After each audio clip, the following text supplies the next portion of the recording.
In this video, we're going to rank the best and worst home builders in Dallas. We're going all out report card style, and we're going to primarily focus on the under 400,000 range, with upcoming videos focused on the mid-range and also the luxury price range. So what kinds of things are we going to evaluate?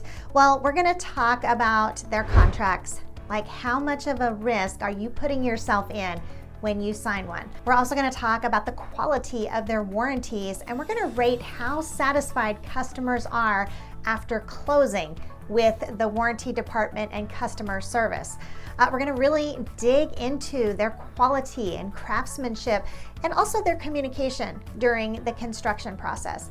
Next, we'll use that information to assign an overall grade, and then we're going to rank each builder so you'll know exactly who the best and worst builders are in Dallas. Some will have solid A's, and then we're also going to have a few in the D and F range. Take Impression Homes, for example. Their contracts have an escalation clause without any limitations on it. All right, that is not a good thing to find. Also, they won't protect you if your home doesn't appraise for the purchase price.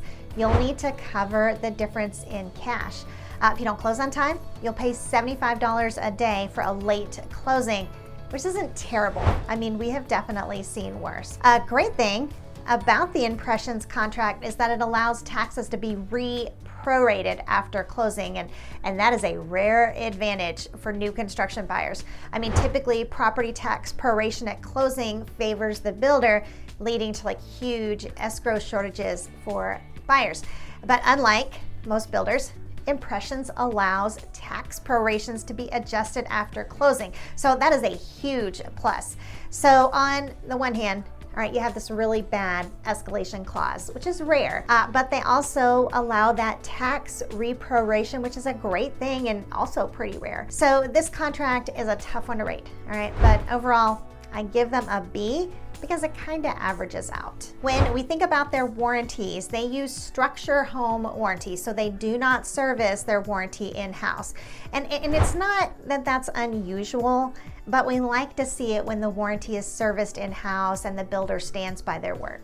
Now, in terms of coverage, it's a 1 to 10, so pretty basic overall. We're giving it a B. Now, how satisfied are buyers after closing? When it comes to customer satisfaction after closing, the BBB gives them a rating of an A+. According to the BBB, they've had 18 total complaints in the last 3 years, 13 of which were service or repair issues. Now, if you're wondering, how that relates to their total volume, BuilderOnline.com reports that they closed 669 sales in 2023. So in terms of customer satisfaction after closing, I'm going to give Impressions an A-. When it comes to craftsmanship and communication, Impression Homes scores decently high on Google reviews, ranging from a 3.0 on the low end up to a 5.0 across 14 communities.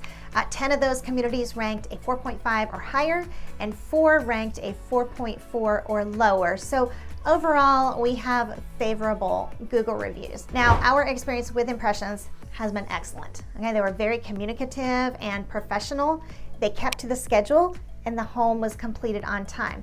When we had the inspection done, it was very clean, all right? Overall, there were just very minor things on it. Something I like about Impression Homes is that they're very open and transparent with their standard features. They use green and red T-ply, all right, which I'm never thrilled with in terms of sheathing, but overall, it was a good experience. In craftsmanship, I'm gonna give them a B since they use the lower end sheathing. In communication, I'm gonna give them an A+. So overall, I'm gonna give them a grade of an A-, and from best to worst, I'm going to put them in second place. Now, this is something I want you to think about. When it comes to evaluating and ranking home builders, right? Because we wanna know who's the best and who's the worst. Some of our criteria are across the entire company, and then some are gonna be very micro-local. So when I was talking about Impression Home contracts, right? That's that they have that escalation clause, and we don't like seeing that. That will be true of every impression home across the board. Okay, it's company-wide. They have the same contract, the same warranty, and BBB ratings, they're not specific to location either. Now, when I was describing our experience with impression homes and that it was a good one, that was specifically in the DeBerry Reserve in Royce City. We had a great experience there, but the craftsmanship, the communication, those issues are going to be more micro-local. So think project manager, subcontractors, sales consultants. Honestly, it is about middle management's ability to ensure quality control. So now with that in mind, let's move on to MI Homes. Now on MI Homes contracts, I really don't care for their late closing penalties. They will charge $150 per day if you close late. Now, comparatively speaking, that's not terrible. But if your closing date is the 31st and you are 1 day late, meaning you close on the 1st, the late fee will be $2,000. You won't have any appraisal protection. So if the home doesn't appraise for the purchase price, you have to make up for it in cash. Now, the good thing about the contracts is they do allow for property tax reproration after closing. And I mentioned, with impression homes, that's pretty rare. One thing I am definitely not a fan of is that MI Homes has inspection restrictions. And by this, I mean you can't just bring in any third-party inspector. They have to follow specific restrictions, guidelines, timing. So overall, I'm giving their contracts a C. The MI Home warranty is outsourced to Professional Warranty Services Corporation. And I mentioned that I like it when a company services their own warranty. And here's one of the reasons. It's not uncommon when you're making a warranty call for the outsourced company to kick things back to the builder. They're like, hey, you guys should have handled this. So you can get this sort of volleying effect where neither party is taking ownership. So picture if you took off work to meet a warranty person at your house only to have them leave 5 minutes later because they're saying that someone else needs to fix it. All right, that gets old really fast. So there is an advantage to having a builder service their own warranty, and MI Homes doesn't do that. In terms of coverage, it's a 1 to 10 warranty, and again, nothing to be excited about. We're giving it a B. When it comes to customer satisfaction after closing, the Better Business Bureau gives MI Homes a D-. They've had 130 complaints in the past 3 years, 99 of which directly related to service or repair issues. Now, if you're wondering how that compares to volume, in 2023, MI closed 8,112 sales. That D- rating is definitely sobering. So when it comes to customer satisfaction after closing, I'm giving them a C. When it comes to quality and craftsmanship, I would say that personally, I have been unimpressed.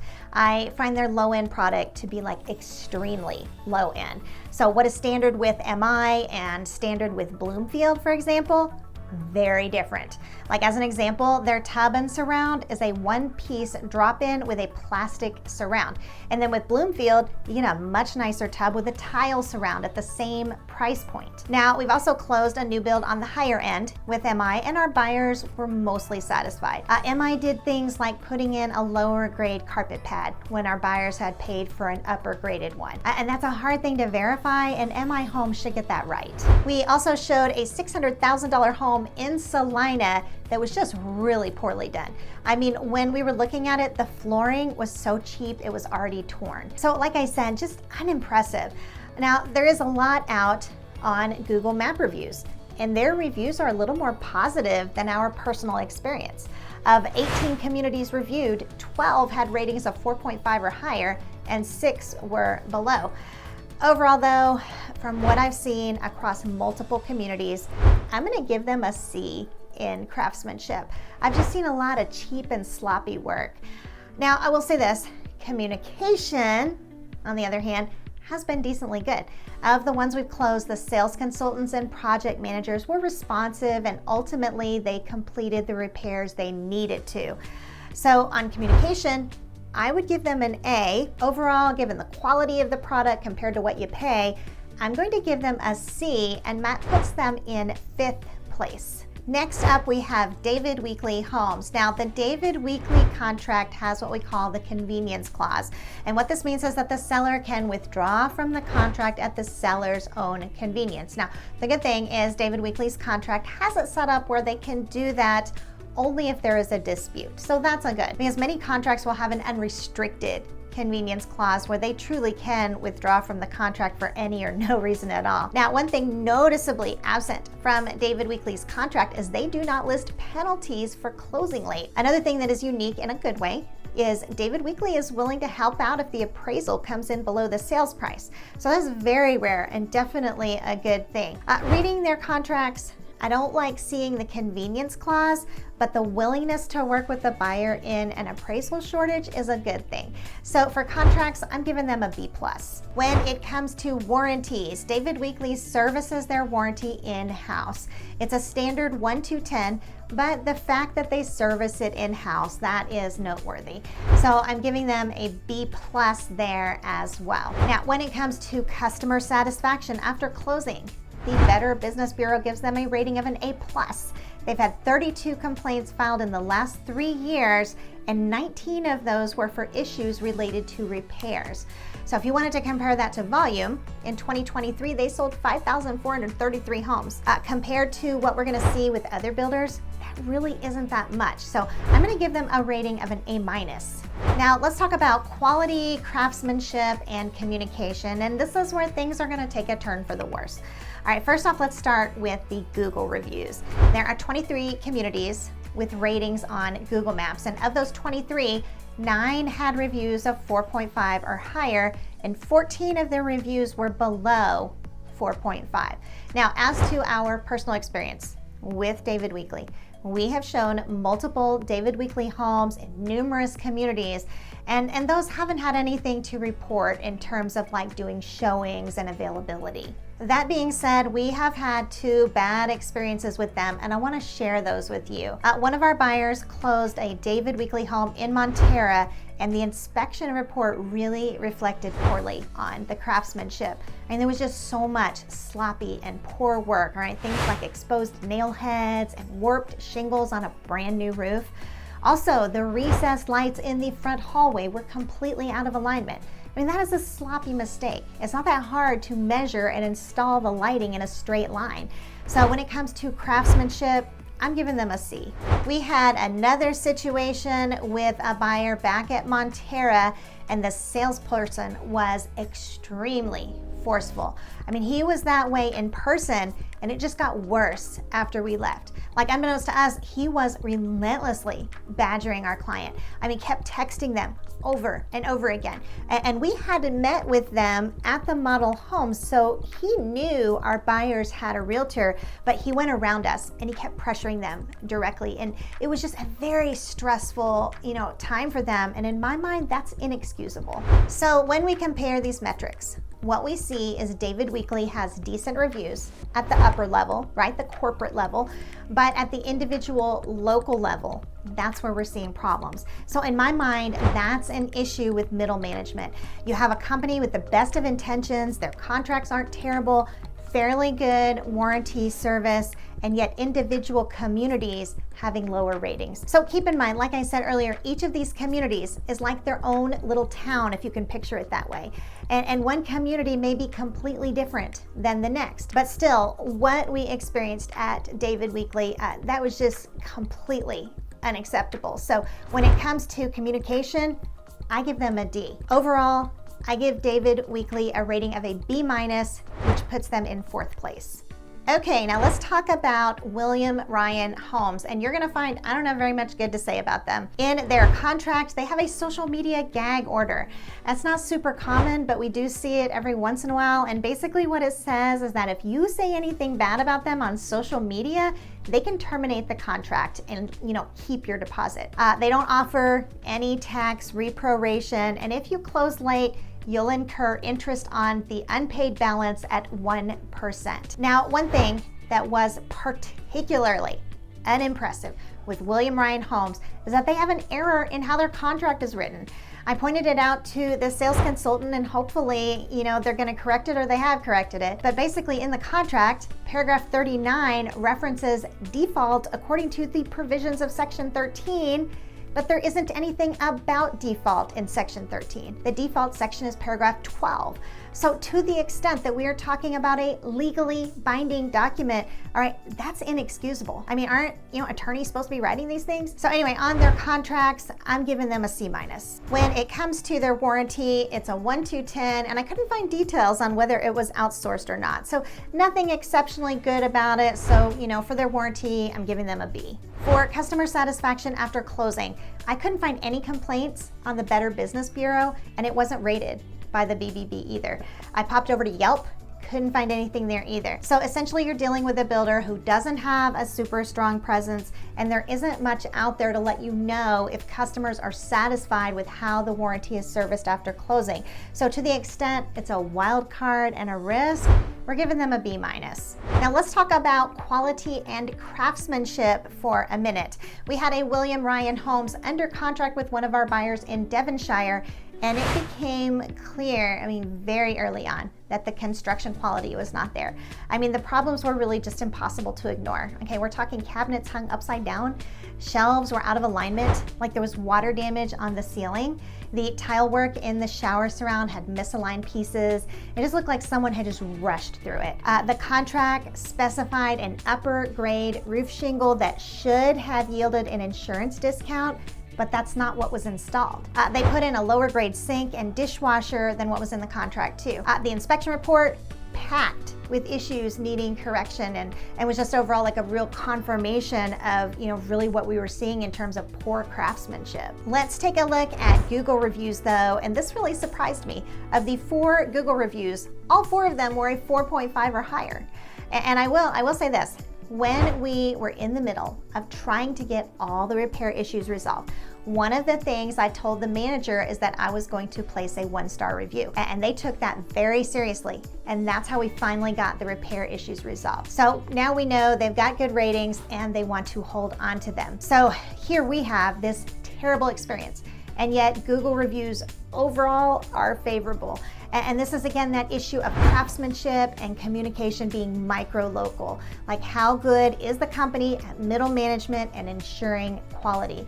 Our experience with William Ryan Homes at Devonshire is that they're not good at all. So based on our experience, I am going to give quality and craftsmanship an F. Now, what made this so much worse was that we couldn't get the project manager to communicate with us. He wouldn't accept responsibility for the subcontractors under him. Like, he would basically just shrug his shoulders when you told him about the poor quality work. And we ultimately had to go over his head to his manager, and then over that manager's head to the area manager in order to get the repair issues corrected. We had to delay closing because our buyer was not going to close until the work was done right. Now, I should add that the sales consultant in this transaction was great. All right, she gave us pictures all during the construction phase, but at the end, when we were having so many problems, she really didn't take any ownership of helping us get them resolved. So when it comes to communication and our experience with William Ryan, we're giving them an F. Now, as to our overall experiences with William Ryan Homes, we would rate them a D-, putting them in 8th place. Moving on, let's talk about America's Builder. Let's talk about D.R. Horton. Now, as I was reading the D.R. Horton contract for the first time, I remember thinking, this is made for first-time buyers. It wasn't super hard to understand.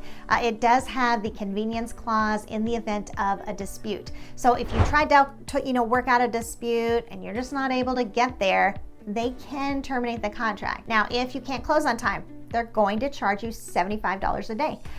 You won't have any appraisal protection if the appraisal comes in short. They also have inspection restrictions. They won't allow you to do more than 1 home inspection. Oh, and here's a nice one, all right? They're very open that they will share your information with third parties. So for their contracts, I'm giving them a C. I really don't want a ton of solicitors calling me right after closing. Now, let's talk about their warranties for just a minute. Their warranty is outsourced to a third-party warranty service, and I'm not sure if I've ever seen so much of a focus on what is excluded. For example, they won't warrant anything that is not a part of the house. In other words, they won't put a warranty on the fence or the sprinkler system. So they can put up a really shoddy wood fence that starts falling apart, maybe because the posts aren't deep enough, and you're not covered from the warranty. So it goes without saying, I give them a D when it comes to the warranty. Now let's talk about customer satisfaction after closing. How satisfied are builders with their warranty that excludes way more things than it should, right? Well, the Better Business Bureau gives them an A+ ranking. 1,269 complaints were filed in the past 3 years, with 1143 specifically related to repairs. Now, putting that into perspective, D.R. Horton closed 90,777 homes in 2023. So when it comes to customer satisfaction, I'm gonna give them a rating of a B-. Now let's dig into quality and craftsmanship. Now I think I'm gonna surprise you when I tell you our experience with D.R. Horton has been reasonably good. I think a lot of times the general expectation you have with D.R. Horton is that it's a cheap home and customers are gonna be unsatisfied, but that honestly hasn't been our experience. We closed a D.R. Horton home in Pecan Square, for example, and our buyer was happy with the transaction. When it comes to Google reviews, 41 reviews were a 4.5 or above, and 30 were below 4.5. Now this is a budget builder, right? And we're not gonna see quality materials. They do use the cheaper T-ply sheathing, and many of their communities look like just row after row of the same house. I mean, like no diversity at all. So overall, for quality and craftsmanship, I'm gonna give them a B-. Now let's talk about communication during the sales transaction. With the Pecan Square transaction, we had excellent communication with the sales consultant. It was a smooth transaction. Then more recently, we closed a sale in Stonehaven, and it was not a pleasant experience. The sales consultant seemed to take negotiating personally, and she was just very unprofessional. And it made for an unpleasant experience for us and our buyers. For example, at one point, she said she could come down in price, but she wasn't going to. So when it comes to communication, we had like a positive experience in one community and a very negative experience in another. And this goes back to the fact that craftsmanship and communication can vary by location. It isn't necessarily a bad reflection for the whole company, other than that, they need to improve their middle management. So I'm giving them a B- when it comes to communication. And overall, I'm rating D.R. Horton at a C-, which puts them in 6th place above William Ryan Homes, but under M.I. Homes. Okay, let's talk about Meritage Homes for a little bit. Meritage charges a $250 late fee per day, and that is really high, especially considering they make a lower end product. They have a convenience clause that's based on if there's a dispute, so it's not unrestricted at least. They place a hard no on reproration. In fact, they are very clear that tax proration is final at closing and will not be readjusted. I'm giving their contracts a B. When it comes to your warranty, Meritage offers the standard 1-2-10, but they do service the warranty in-house. So I always like seeing that for warranties, and I'm giving them a B+. When it comes to customer satisfaction after closing, the Better Business Bureau gives Meritage an A+. When I took a look at their complaints though, Meritage had 372 complaints in the past 3 years, with 304 of those being repair related. Now putting that into context, Meritage closed 13,976 sales in 2023. So when I compare D.R. Horton's closed sales to their number of complaints and then Meritage's, Meritage has like way more complaints. So I'm giving them a C for customer satisfaction after closing. Now let's talk about what Google Maps has to say about craftsmanship and about our own experience. When I look up Google reviews, there are 9 reviews that are 4.5 or higher.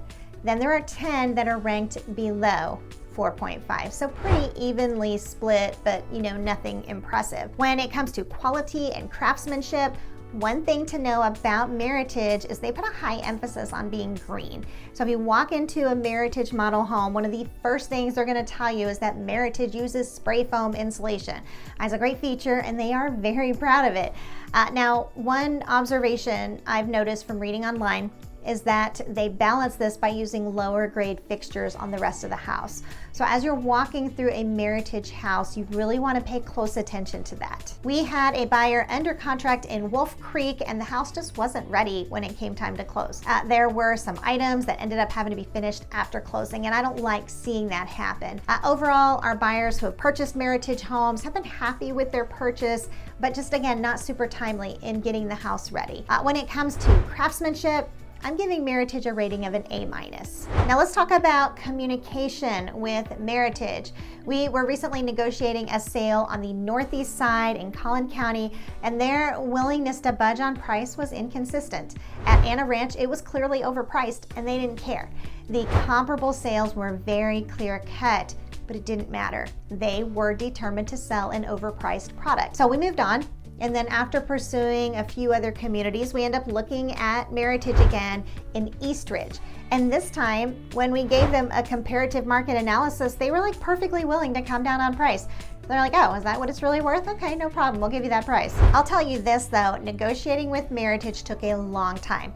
Like we had a hard time getting management to respond to us, and that's tough on a buyer who's ready to get under contract. So what I would say about Meritage is to watch your comparative market analysis closely, because they may very well insist on overpricing the home, and if that's the case, you just want to move on. So I'm rating their communication at a B. So what's my final rating for Meritage?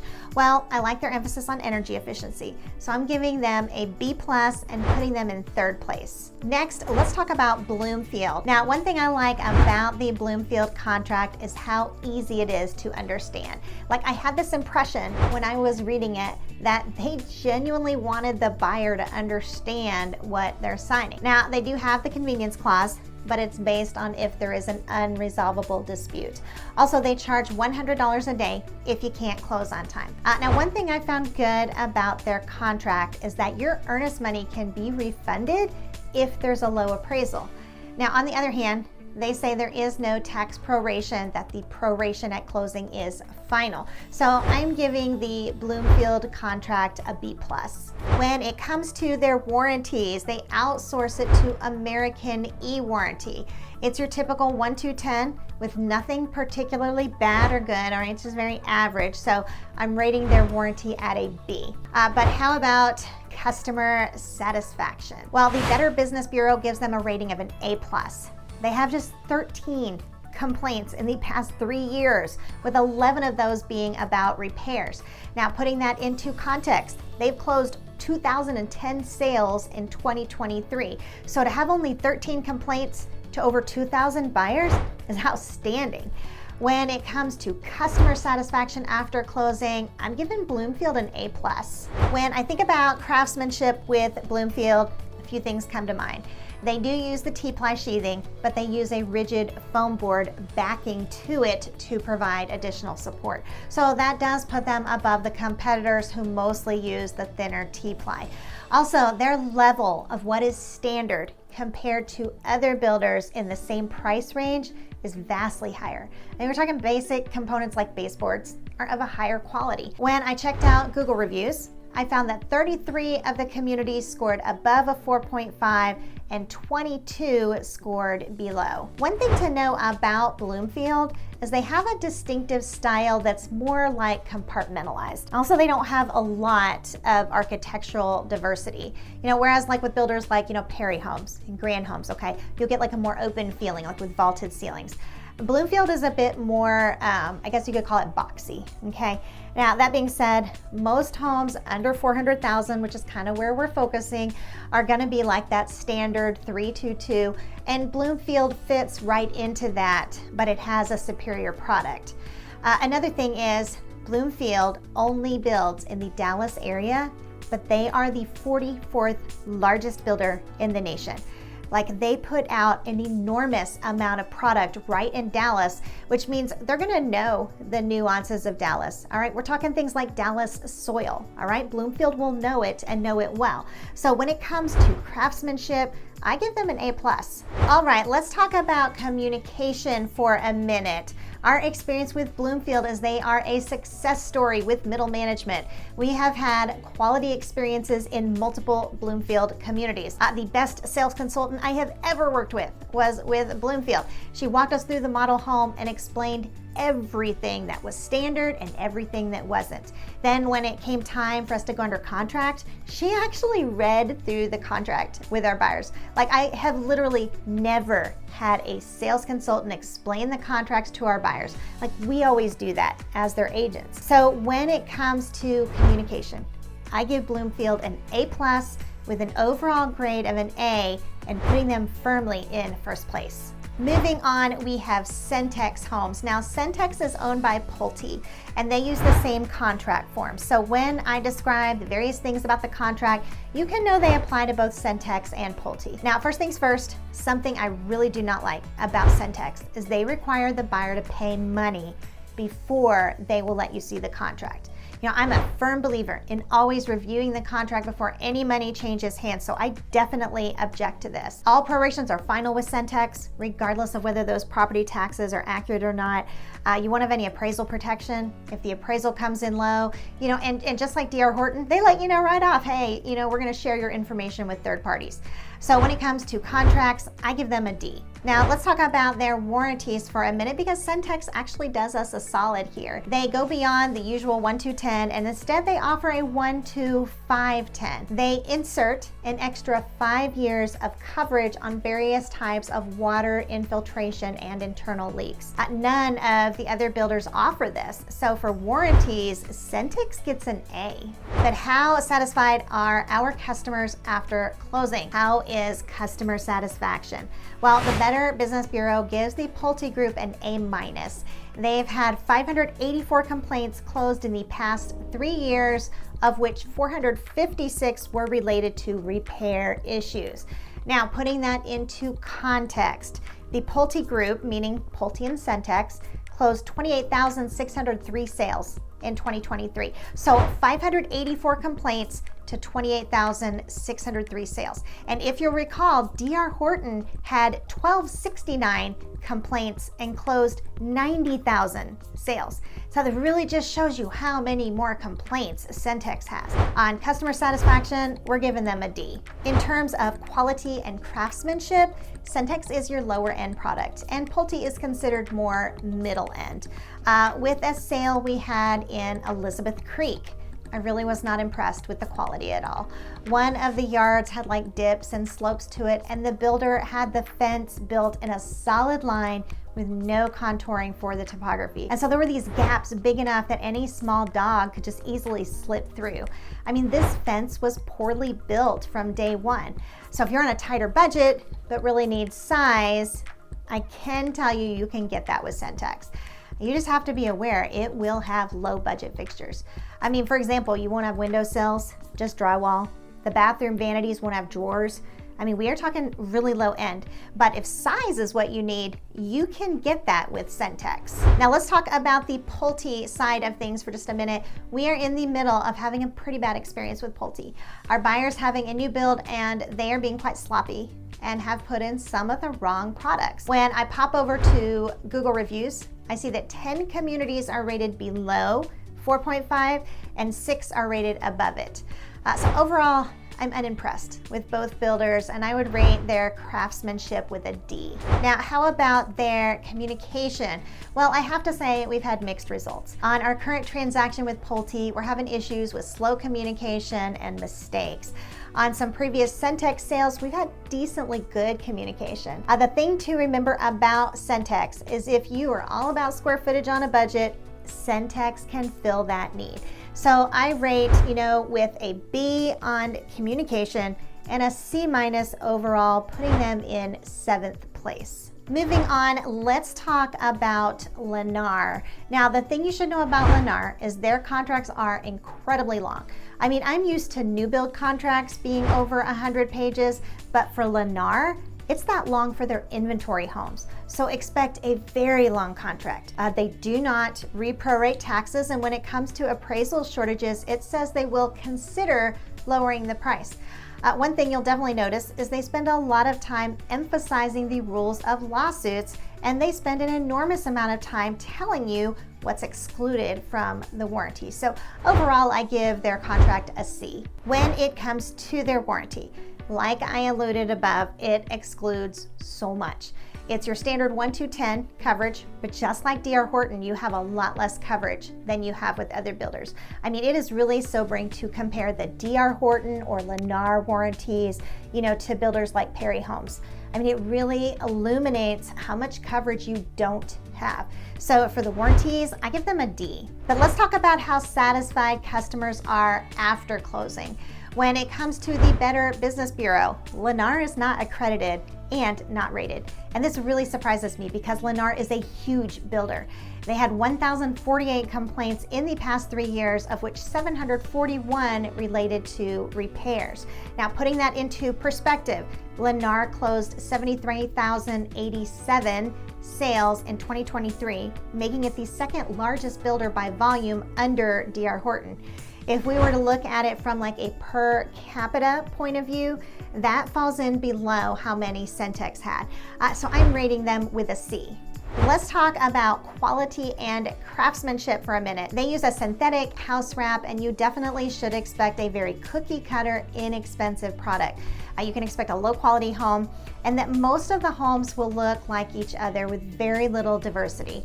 From a craftsmanship standpoint, I rate Lennar with a D. Now, communication is a huge objection I have with Lennar, and I can tell you right up, this one's gonna be a big old F, okay? We had a buyer purchase a Lennar home in Ennis, and the sales consultant was dishonest about the pricing. She told him the real price was so-and-so, but they were having a one-day only sale. When we looked up the home on the MLS, it had the lower price listed, and it had been listed that way for a while, so it's really unimpressive. Once we got the sale negotiated, the sales consultant went on vacation and didn't leave anyone in her place. Like, there was literally no one else to reach and no one to provide updates. We had the same problem with the project manager, and it didn't stop there. The Lennar mortgage company was terrible at communication as well, and it was practically impossible to get responses from anyone. Our buyer didn't know he had received the closing disclosure because the loan officer sent it in a random email where our buyer didn't know there was an attachment. And we had to review the CD with him because the lender didn't. When we reviewed it, we discovered that Lennar charges an $1,800 builder fee. Like, literally, this has nothing to do with the lender. It's Lennar's way of slipping in more profit. And think that $1,800 was spelled out in the contract? Well, think again. I mean, it added to the price, but it wasn't listed in the price. So this definitely reset the bar as to the worst communication we've ever encountered. When it came time for closing, we requested an in-person closing at a title company. Our client was a first-time buyer, and they wanted to have their questions answered and understand the process. Well, we were told in-person closings weren't permitted. They could only close remotely. When we did have the closing, the person on the other end of the phone was a notary with a thick accent that didn't explain any of the documents. She addressed the sections that needed to be notarized, and our client had no guidance other than that. So absolutely an F to an F minus, if that's even possible when it comes to communication. Now, overall, I would give Lennar a rating of an F, putting it firmly in last place. As I was researching and compiling data for this video, it occurred to me, I was wondering, how can you figure out if a micro local builder will give you a good experience? Because again, we can glean objective data at the corporate level, but it's the micro local area that is so vital to the experience. So if it were me, all right, I would take all of the objective data into consideration, and then honestly, I would go door to door. I would ask the sales consultant which addresses had the most recent closings, and I would go to those homes and ask them about their experience. I mean, they're either gonna be euphoric or ticked off, and either way, you're gonna get some solid feedback. By the way, if you'd like a more detailed dive into any of these builders, I have an entire playlist where I review each builder individually. You can check that out right here. In the meantime, Wendy out.